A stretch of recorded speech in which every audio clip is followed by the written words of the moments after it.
A Índia e o Paquistão travaram sua primeira guerra pela Caxemira logo após a partição do subcontinente em 1947.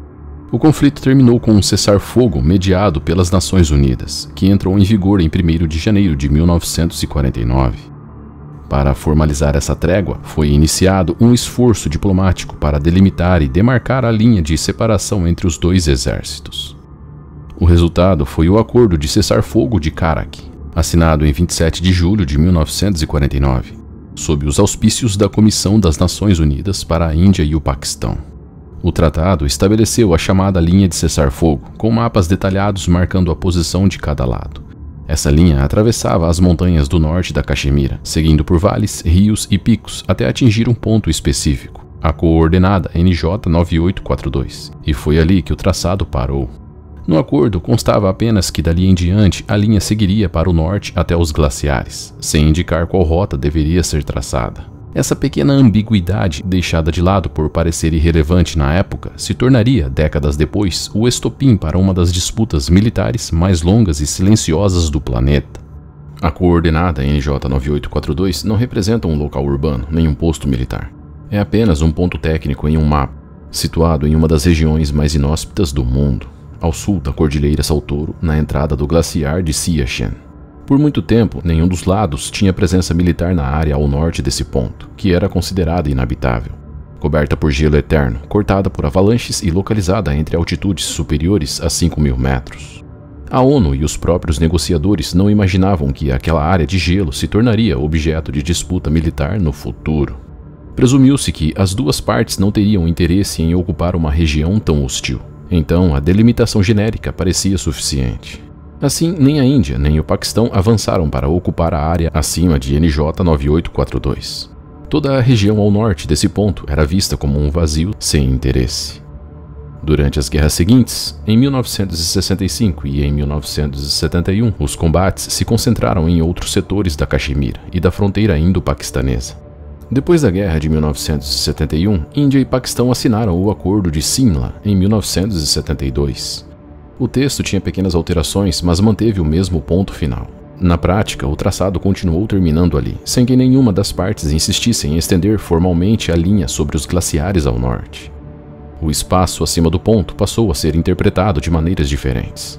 O Paquistão considerava que a linha de controle devia continuar para o nordeste, acompanhando a lógica de fronteira anterior e incluindo o glaciar de Siachen em seu território. A Índia, por outro lado, sustentava que a linha deveria seguir para o norte, mantendo Siachen sob seu controle.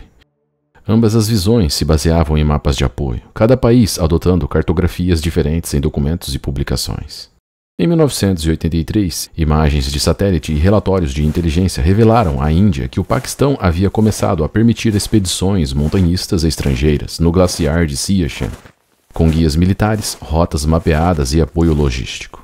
A Índia interpretou isso como uma tentativa de estabelecer soberania de fato sobre a região, usando civis como ponta de lança. खुफिया रिपोर्ट कह रही हैं कि पाकिस्तानी गश्त और छोटी अभियानों की संख्या ग्लेशियर लाइन के पास बढ़ गई है. Diante dessa ameaça, o comando militar indiano planejou uma ação preventiva. Em abril de 1984, lançou a Operação Meghdut. Tropas de elite especializadas em guerra de alta montanha foram transportadas por helicópteros até as cristas geladas da Cordilheira Saltoro.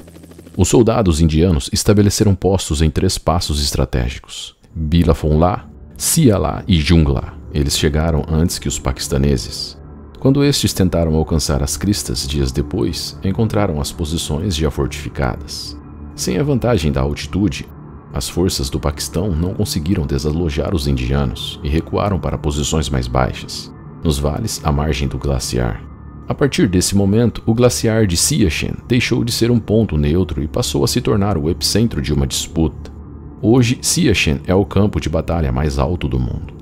Um local onde a guerra não é travada com artilharia, mas com oxigênio escasso, gelo, avalanches e o custo diário de manter soldados vivos a 6.000 metros de altitude. Você deve estar se perguntando por que tanto esforço para defender o território que ninguém via valor quando o tratado foi assinado. O glaciar de Siachen ocupa um corredor estreito e sensível entre 2 rotas de importância estratégica para a região. Ao norte está o Passo Karakoram, uma ligação direta entre a China e o Paquistão, por meio da rodovia Karakoram. Essa estrada atravessa altitudes extremas e conecta Kashgar, na região chinesa de Xinjiang, até Islamabad. Ela integra o corredor econômico China-Paquistão, um dos principais eixos de infraestrutura da parceria entre os dois países. Ao sul fica Leh Ladakh, uma região montanhosa sob controle da Índia, considerada sensível diante de qualquer aumento de presença militar paquistanesa ou chinesa ao norte. Ao manter tropas em Siachen e nas cristas do Saltoro, a Índia garante domínio de altura sobre esse setor e dificulta a abertura de uma nova ligação terrestre contínua entre áreas controladas por Paquistão e China, exatamente por esse flanco de montanha. Além dos fatores técnicos e geográficos, Siachen carrega um peso político imenso para os governos da Índia e do Paquistão. Desde 1984, quando a Índia lançou a Operação Meghdod e ocupou militarmente os cumes do glaciar, o local se tornou símbolo de resistência, sacrifício e soberania nacional. O mesmo vale para o Paquistão, que desde então mantém tropas nos vales abaixo, em condições igualmente severas. A retirada unilateral de qualquer uma das partes é praticamente impensável. Para a Índia, ceder terreno significaria abrir mão de um território sob controle militar há mais de 40 anos. O que pode ser explorado politicamente pela oposição como sinal de fraqueza diante do Paquistão e da China. Para o Paquistão, renunciar à disputa equivaleria a aceitar um avanço militar indiano em zona considerada ocupada ilegalmente, o que poderia desencadear protestos internos e abalar a legitimidade do governo. É por isso que negociações de desmilitarização sempre travam. Não se trata apenas de geografia, mas de honra nacional, legado militar e discurso político interno. Enquanto isso, a guerra continua em um dos ambientes mais letais da Terra. Soldados morrem congelados todos os anos. Não por balas, mas por avalanches, doenças de altitude e exposição. A manutenção desse conflito custa milhões de dólares por mês. Ainda assim, nenhum dos lados parece disposto a ceder. Entre comida, querosene, água, munição, roupas, gás e baterias, cada soldado em Siachen pode consumir facilmente 200 a 300 quilos por mês. A última estrada vai até Siachen Base Camp. Dali para frente, por mais de 70 quilômetros de geleira, tudo chega de helicóptero ou pelas costas de homens e animais. A Força Aérea Indiana mantém uma unidade dedicada só a isso, os Siachen Piners, operando helicópteros Cheetah e Chital, no limite do que essas aeronaves aguentam em altitude. Há relatos de comandantes dizendo que eles faziam 5 ou 6 missões por aeronave todo dia, pousando em helipads minúsculos escovados no gelo, muitas vezes com peso mínimo para conseguir decolar de novo no ar rarefeito. E isso se repete todos os dias, o ano inteiro, a um custo altíssimo.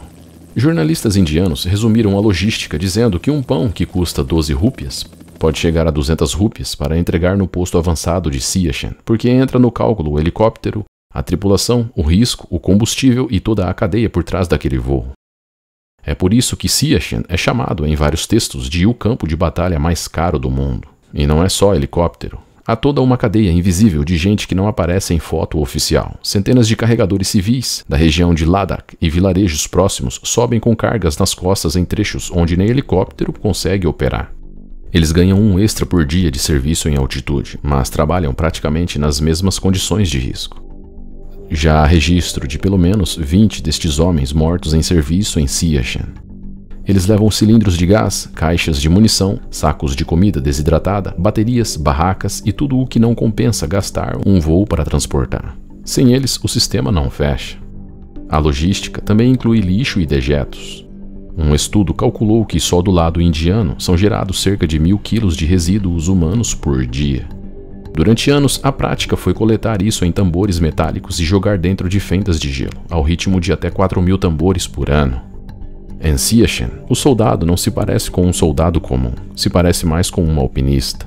Antes de pegar o fuzil, ele veste camadas de roupa. A primeira é colada na pele, feita para tirar o suor do corpo antes que ele congele.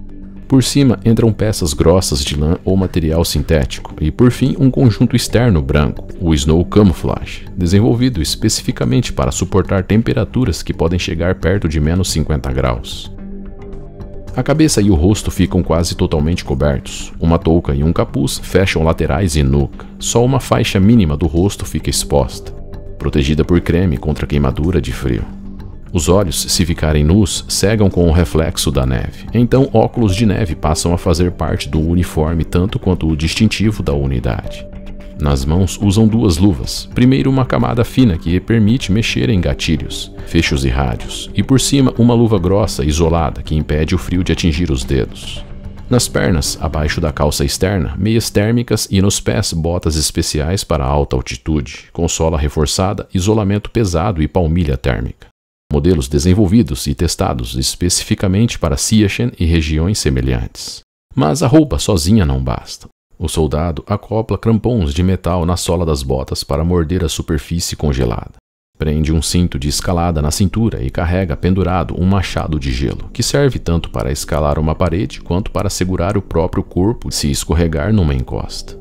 Nas mochilas e nos pontos fixos, cordas, mosquetões, pitons de rocha, parafusos de gelo e ancoragens fazem parte do dia a dia, tanto quanto munição. Em áreas de risco de avalanche, detectores de vítima entram no kit. Pequenos aparelhos que emitem e recebem sinais, usados para localizar um colega soterrado embaixo de metros de neve compactada. À noite, um fuzil fica ao alcance da mão, mas o que realmente garante que o soldado acorde no dia seguinte é o equipamento de sobrevivência do abrigo. Dentro da tenda ou do módulo de fibra, ele dorme em um saco de dormir de frio extremo, geralmente usado sobre um isolante térmico longe do chão. Um aquecedor a querosene mantém a temperatura interna alguns graus acima de zero, mas também cria outro risco: acúmulo de gases e fumaça num ambiente fechado. Cada homem destacado para o glaciar recebe hoje um kit individual que, somando roupa e equipamentos de sobrevivência, vale mais do que muitos carros populares da Índia. No nível da linha de frente, o armamento em Siachen não é algo fora do comum em termos de modelo. Do lado indiano, o soldado de infantaria atua principalmente com fuzis da família INSAS e variantes de AK, que são a base do fogo individual. Esses fuzis são complementados por metralhadoras leves e NSAs LMG, usadas para dar volume de tiro em pequenos setores, e por metralhadoras médias FN MAG, montadas em apoios fixos, cobrindo encostas, trilhas e acessos estreitos. Do lado paquistanês, a configuração é semelhante. Fuzis G3 e Type 56 de 39mm formam o armamento padrão do atirador, enquanto a metralhadora MG3 cumpre o papel de arma de esquadra, instalada em posições preparadas ou abrigos escavados no gelo e na rocha. Atrás dessa primeira linha vêm as armas de apoio indireto. Morteiros de 81 e 120mm são empregados para atingir posições em cristas, vales encobertos e abrigos que não podem ser alcançados por tiro direto, aproveitando o relevo acidentado para bater alvos que o atirador da linha não vê.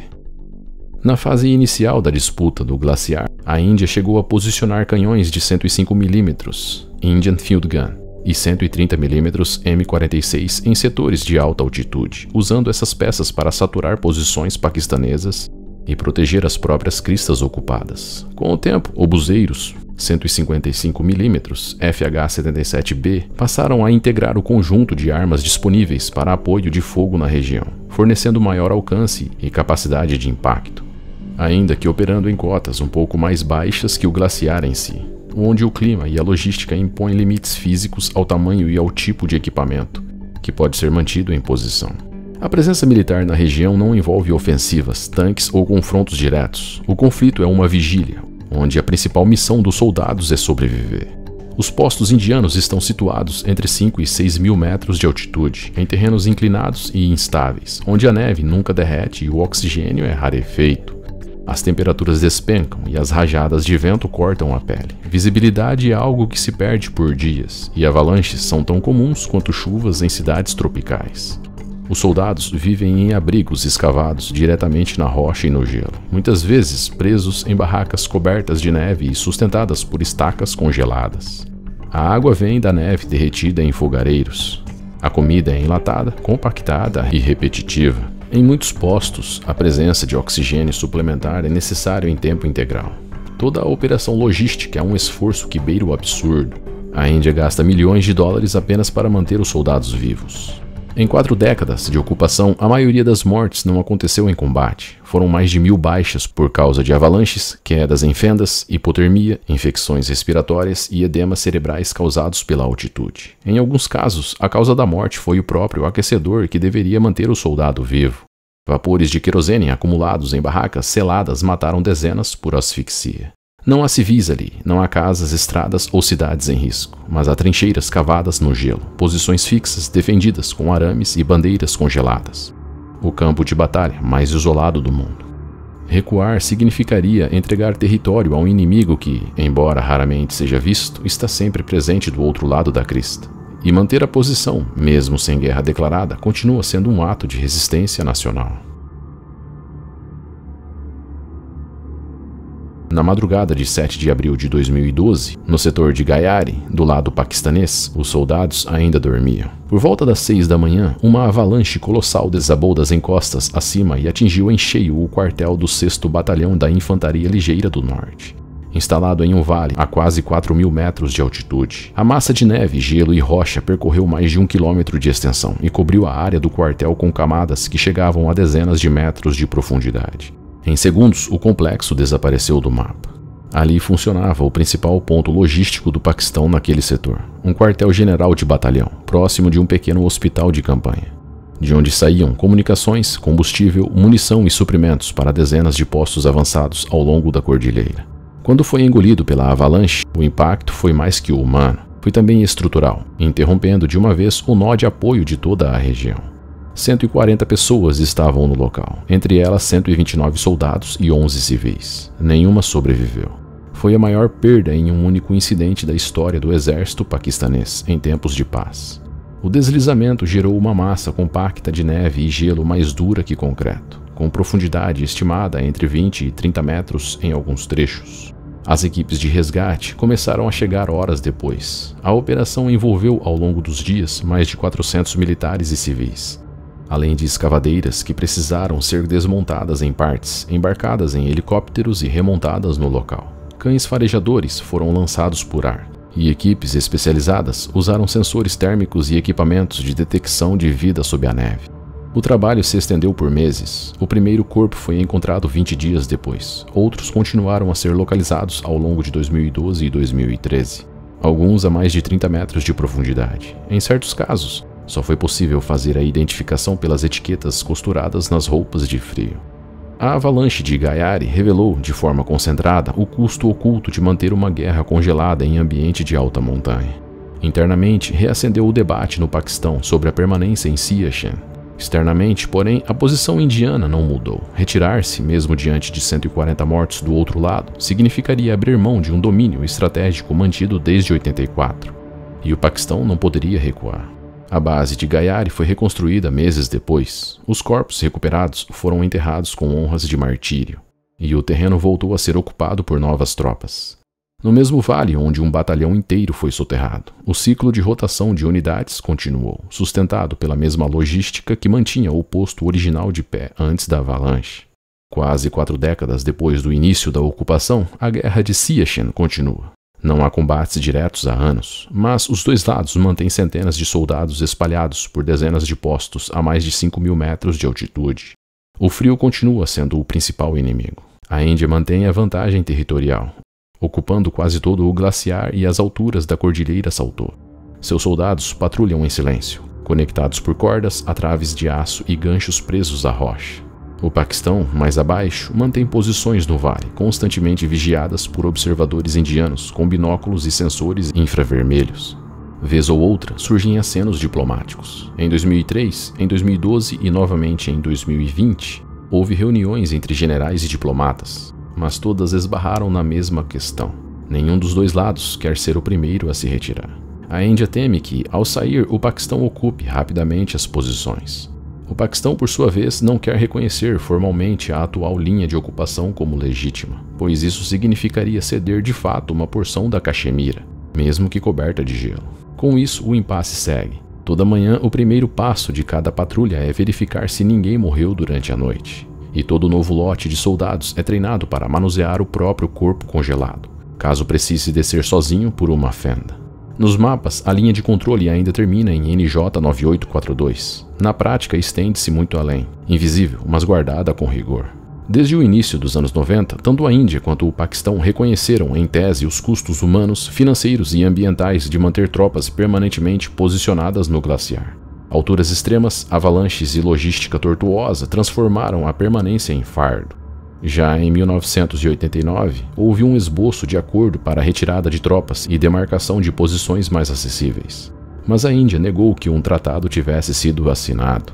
Nos meses seguintes, foram realizadas várias rodadas de negociações bilaterais, em Nova Delhi. Em novembro de 98, negociações incluíram o Siachen em pauta.